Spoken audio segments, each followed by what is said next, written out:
Hello, everyone. My name is Isaac, and today I want to talk about why it can be so hard for people to leave the Jehovah's Witnesses. Now, I'll be honest, my personal experience was lighter compared to others. I didn't have people of my age inside the congregation to feel attached to. So when I left in my early 20s, I was already working at Walmart, where I'm still employed today. At the time, my older sister wasn't active in the witnesses, and the only close family I had in it was my dad and stepmom. But even with the lighter situation, things were far from easy. My relationship was already strained with them. My stepmom had a habit of going into my trailer and taking things, then lying about it. One of the main reasons I know it was her was, well, when I started putting a padlock on the door, instead of asking me for a simple spare key in case they actually needed it, even though technically my trailer was a separate thing apart from their house, they ripped the padlock thing off the door. Didn't help either that a game that was left on my couch that I was actively playing wound up with the case in their trash can. I wonder how that got there. On top of that, my parents repeatedly tried to isolate me from my friends by cutting off internet access, which I'll admit I found ways around.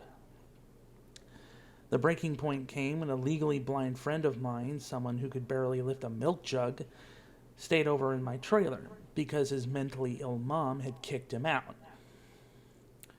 My dad literally told me that my friend might break into their house and murder them. This was someone they had met who had never once shown violent behavior, yet they saw him as a threat. It didn't stop there. While he was staying with me, my parents claimed to see demons dancing around my trailers. My step-grandma even had a dream about shadowy figures surrounding her. And my stepmom actually had my dad come over and ask if I was molesting my step-grandmother at night, even though I had never displayed any kind of behavior to that point. In fact, the only reason, and I quote from my father, that he even bothered to come over and ask was, well, I don't know about your morality anymore, son, because you just don't go to the meetings anymore. How not going to the Kingdom Hall turned into me doing horrible things to my step-grandmother, I'll never know. That was the moment I realized the people I had been raised to see as the most merciful and loving, in contrast to the so-called worldly people, were choosing cruelty, suspicion, and fear over kindness and compassion. Things only got worse from there. Because I chose kindness instead of letting my friend live in the street and stop going to meetings, my parents decided I couldn't live on their property anymore. I wasn't formally disfellowshipped, more like soft kicked out. They told me I had to move off their land and forced me to find an apartment. Now, I'll admit I wasn't great with money back then, so my dad had to actually help me with the deposits for the apartment and the utilities, but even that came with strings attached. I had to sign over the trailer I had been living in, over to him. So leaving the witnesses didn't just cost me my community. I want to make something very clear. The worst part of all of this is that none of it was done with malicious intent. Not a single part of it.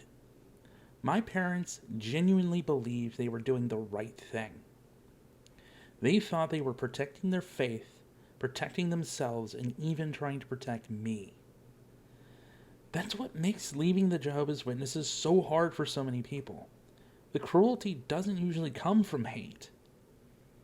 It comes from love that's been reshaped and controlled by doctrine. And when people hurt you believing they're trying to help you, it leaves scars that are even harder to explain. Jehovah's Witnesses' indoctrination is insidious. It's like a poison to the mind that you never even notice slipping in. For those who join from the outside, it works slowly and quietly. The teachings are presented as harmless study, as just learning the Bible, but underneath it, a framework of fear and obedience is being built piece by piece. For those born and raised in it, it's even harder to see. You grow up thinking this is simply the way of life. Meetings, field service, conventions, all of it shapes your world before you even are old enough to question it. Many don't realize just how deep the indoctrination goes until it's too late and the damage is already done. And the hardest part to understand is this. The people doing the indoctrination don't see it as control. They see it as love. They believe they're saving lives, showing others the truth, and keeping them safe from destruction. That sincerity makes the web even tighter. Because how do you fight back against harm when it's disguised as love? Newcomers to the Jehovah's Witnesses are often greeted at the Kingdom Hall with warm smiles and open arms. To the average witness, whether rank and file or an elder, this isn't an act, it's genuine. They believe they're showing Jehovah's love, offering the kind fellowship that marks them as true Christians. But that warmth comes with a contrast. From the very beginning, Jehovah's Witnesses teach that the outside world is not just indifferent, it is hostile. Everything beyond the congregation is painted as being under Satan's wicked control. Outsiders are worldly, dangerous, and spiritually toxic. This contrast creates a powerful hook. Love and belonging inside, fear and danger outside. For someone lonely, searching, or spiritually hungering, that embrace can feel like life itself. And once you accept it, the idea of leaving becomes terrifying. Searching for spiritual answers, the Jehovah's Witnesses can be even more appealing. They offer what seem to be clear Bible-based explanations to questions that other churches often avoid or answer vaguely. Take the question of hell, for example. Jehovah's Witnesses teach that there is no fiery hell because in their doctrine there is no such thing as the immortal soul. And instead, they say that people are souls, living beings, and when they die, they simply cease to exist. The dead know nothing and feel nothing, as they put it. On the surface, this sounds compassionate and logical. They even frame it as proof that Jehovah is a loving father who would never torture people for eternity for a handful of sins committed in this short life. But this comes with a catch. According to Jehovah's Witnesses, only those who die before Armageddon without ever having learned the truth will be resurrected to a chance in a life in 1,000-year paradise. If you've heard the witness's message and rejected it, that safety net doesn't apply. The promise of compassion comes with a razor's edge of exclusion. As you study and begin the process of becoming a Jehovah's Witness, you're encouraged to change more and more of yourself and your life. Old friends who don't believe or show no interest are meant to be discarded. The message is clear. Bad association corrupts good character. So anyone outside the faith becomes a danger to your spiritual growth. It doesn't stop with people. Movies, music, video games, anime, anything you once enjoyed that doesn't fit the witness lifestyle is questioned. Technically, the rule is that you should decide based on whether Jehovah would approve, but in reality, there are very specific examples that will be frowned upon. Violent video games and movies, fantasy stories with magic, music with certain lyrics, all become suspect. The end goal is for everyone to put away their old personality and replace it with what they call the Spirit of Jehovah. In practice, that means erasing your identity, your tastes, your friendships, your individuality, and replacing it with a Watchtower-approved version of yourself. And it doesn't stop with just friends or hobbies. This process often includes family, too. Jehovah's Witnesses are taught that even relatives who don't live the witness lifestyle, and especially those who leave the organization, are a spiritual danger. That means that the same people you grew up with, the ones who should love you unconditionally, can suddenly become distant or even cut you off. To witnesses, this isn't cruelty, it's obedience. They believe they're showing loyalty to Jehovah above all else. But to the one being shunned, it feels like losing your family while you're still alive. Ideally, once you're fully indoctrinated, the Jehovah's Witnesses becomes your entire world. You work for fellow witnesses. Your friends are all witnesses. The only family you're allowed to truly connect with are witnesses. The Watchtower doesn't just guide your life, it becomes your life.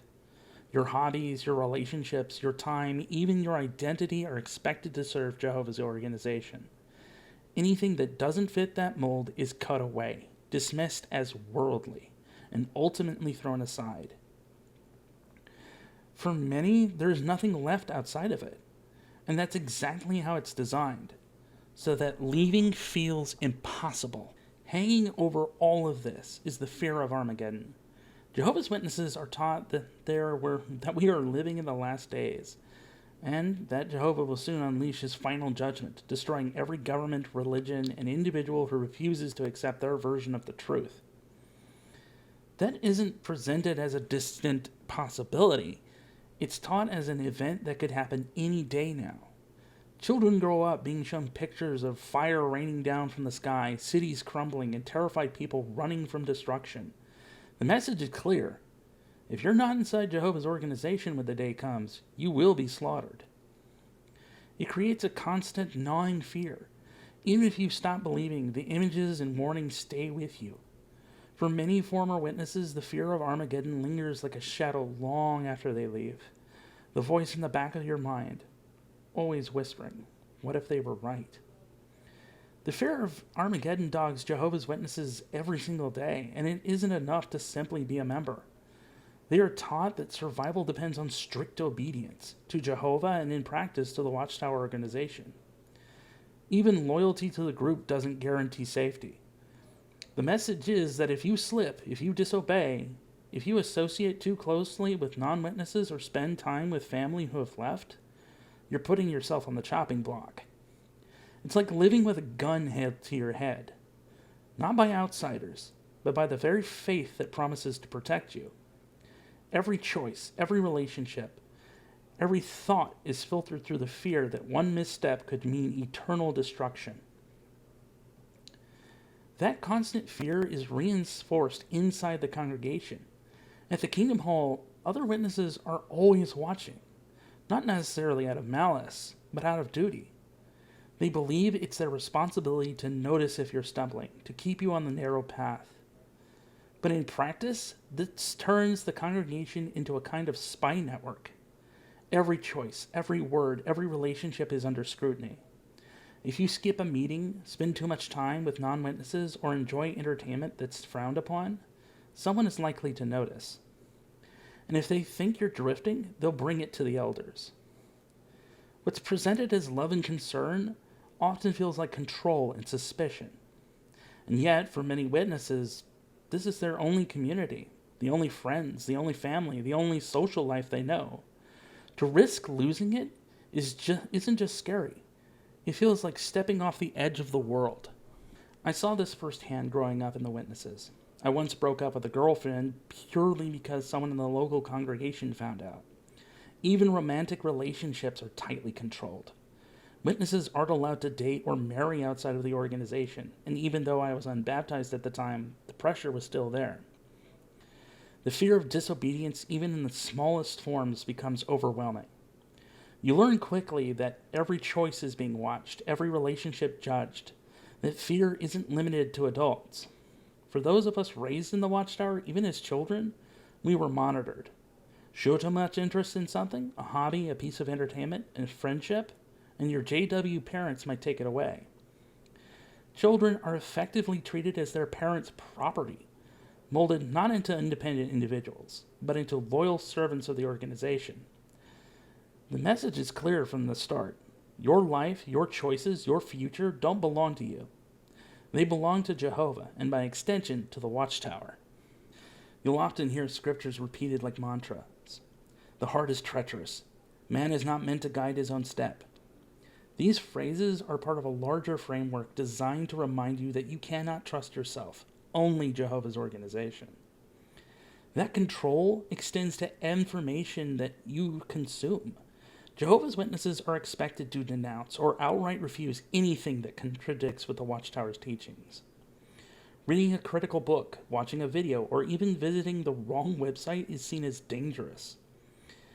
And if 2 or more people witness you engage with unsanctioned material, you can expect a stern reprimand from the elders, or in some cases, disfellowshipping.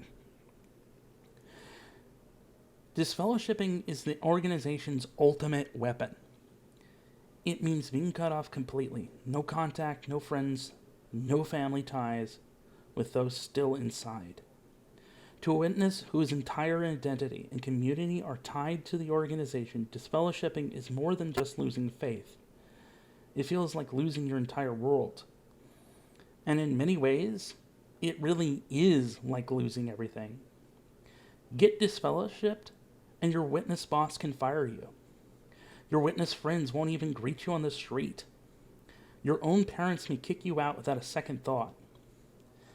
In one single act, the Watchtower can burn your entire life to the ground, all at the discretion of a handful of elders. The reasons can be shockingly small. Some have been disfellowshipped for nothing more than continuing to work at a store that sells tobacco. And while it's technically possible to repent and be reinstated, the decision lies entirely in the hands of the same elders who cast you out. The reinstatement process and even the disfellowshipping process itself is like standing in fire in front of a firing squad. You're expected to confess every detail of your so-called sins before men who have already judged you guilty. And all of it is kept on record. Because here's something many don't realize. Every single Jehovah's Witness has a file at their local Kingdom Hall. Every single one. And here's the worst part. You don't even have to be disfellowshipped to be shunned. The social punishment often begins long before any official announcement. I know this firsthand. I'm not disfellowshipped. Technically, I'm just considered inactive. But that hasn't stopped the shunning. My older sister won't speak to me, and others in the congregation treat me as if I've already been cast out. That's how fragile your standing is. If other witnesses even suspect you stepping out of line, they may cut you off. You can be treated as dead to the community without any hearing, without any announcement, without even knowing exactly what you did wrong. Now, in my case, I did tell my sister that I became a pagan, and in the eyes of Jehovah's Witnesses, that's even worse than simply drifting away. To them, getting baptized and walking away is the ultimate betrayal. It's like shaking hands with Satan and officially joining his side. That's how the Witnesses' worldview works. It's all absolutes. You're either with them or you're against them. There's no middle ground. No room for honest searching. No allowance for different paths of faith. This black and white mindset creates a heavy burden of guilt. Even if you no longer believe, the indoctrination teaches you that leaving means you siding with evil. And that guilt follows you, whispering in the back of your mind, telling you that you're condemned, even when you found peace outside of the Watchtower. For many witnesses, leaving is one of the hardest things they will ever do. It means being forced to rebuild life from the ground up, finding new friends, new community, and even a new sense of identity. The mind often still yearns for the fellowship of the Kingdom Hall, remembering parts of it fondly, even while knowing the harm it caused. That tension makes the first step outside feel overwhelming. In my personal case, it wasn't so crushing, though it had its own challenges. Growing up, I struggled with what some people might call fifth grader syndrome, a mind trapped in delusions and fantasy. It kept me quiet when I should have spoken up, and at the same time, that inner world and my fear of losing the hobbies and personal entertainment I loved acted as a kind of insulation. It dulled the full impact of indoctrination, even as it kept me from getting therapy I probably really needed. Especially when I spent days at times thinking I was a literal stormtrooper from Star Wars.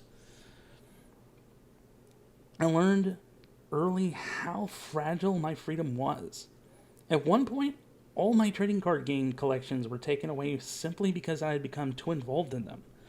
Because I knew every card that I owned. I knew what it did. For most people who play TCGs, that's a good thing. So that you can actually build a good deck that actually does its job. But my parents decided that because I traded a Game Boy Advance for some really valuable Yu-Gi-Oh cards, that I had gotten too involved. And so, therefore, I was essentially banned from trading cards. Those little acts of control taught me that that in the witness world, even small joys could be stripped away if they weren't spiritual enough. Thankfully, I started building a life outside the Watchtower before my parents ever soft-kicked me out. In culinary class, I made real friends. Friends my own age. Something I rarely found in the Kingdom Hall.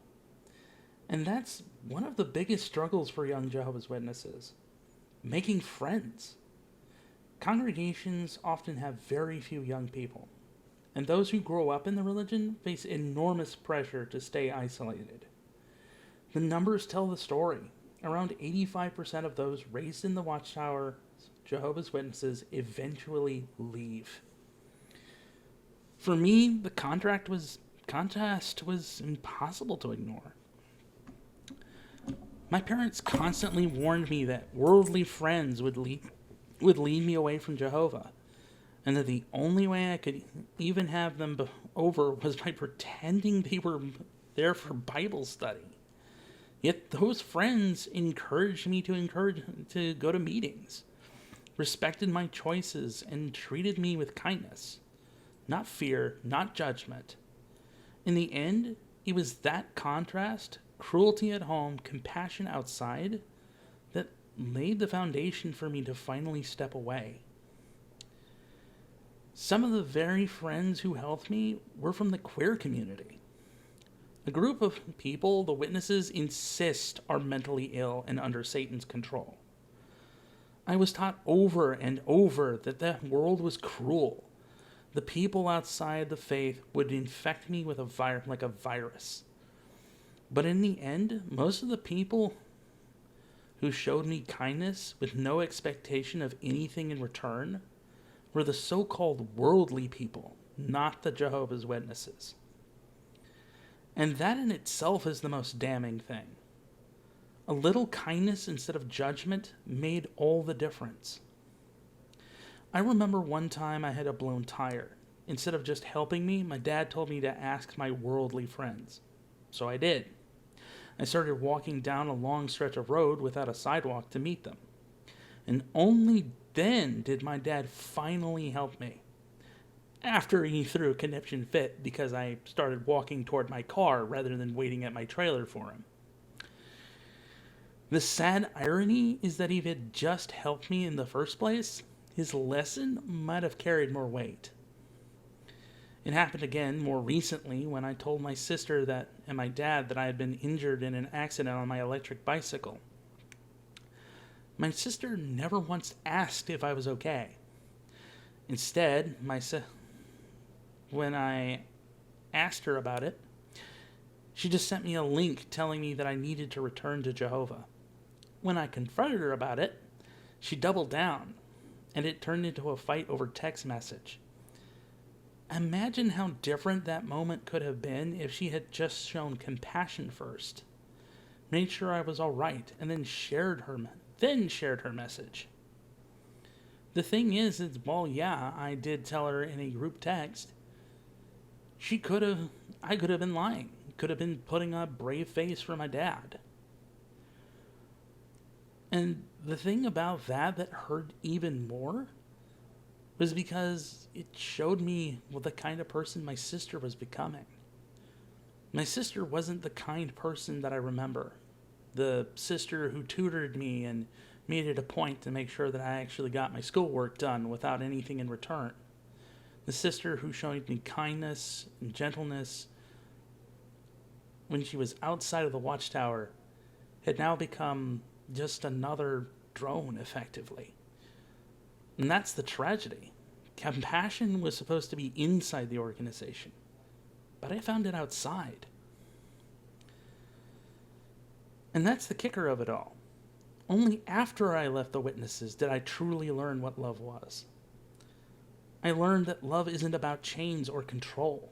Real love is unconditional, given freely, with no expectations attached.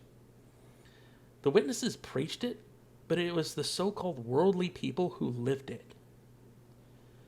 When the chips were down, it was worldly people who stood at my back, asking for nothing in return. No lectures, no judgment, just kindness, more often than not. And even when my dad does help, even though he's a Jehovah's Witness elder, it's less something that I can actually rely on and more of a pleasant surprise. It was the worldly ones that were the ones who helped me feel like I belonged, who reminded me I was worth something. They lifted me out of delusion, depression, and repression.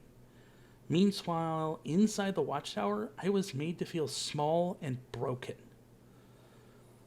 As if every decision I made, as if I was just inherently evil.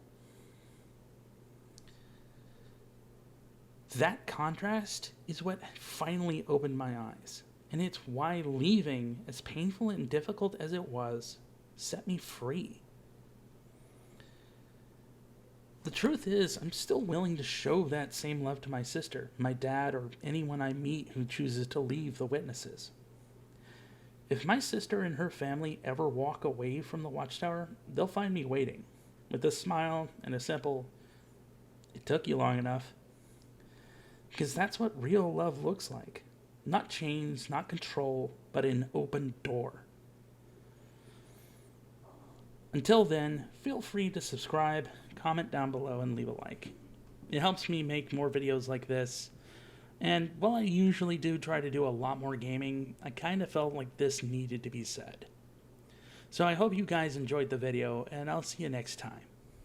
Stay safe, my friends. Isaac out.